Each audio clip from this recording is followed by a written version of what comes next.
Dès leur plus jeune âge, les enfants expérimentent les relations sociales. Le harcèlement est une dérive de cette expérimentation et peut se produire partout.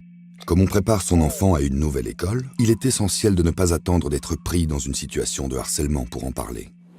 Mais en tant que parent, qu'est-ce que je peux faire pour sensibiliser mon enfant? Et à partir de quel âge je peux lui en parler? Quel mot je dois utiliser? Et comment le rendre attentif à ses besoins et à ceux des autres?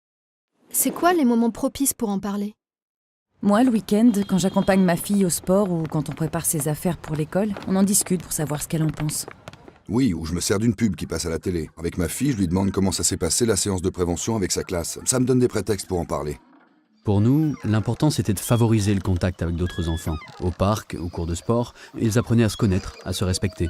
Ok, mais de quoi je peux lui parler exactement? Par exemple, quand j'entends mon fils se moquer de certains de ses camarades, je lui rappelle que ce qu'on dit et ce qu'on fait peut parfois blesser les autres. C'est bien de leur redire qu'entre amis, on s'entraide, on se laisse pas tomber. Oui, et puis tu peux lui expliquer comment fonctionne un groupe. Souvent, il y en a un qui fait son chef et les autres le suivent. Donc il faut faire attention à ça. Être copain, ça veut pas dire être des moutons ou des esclaves.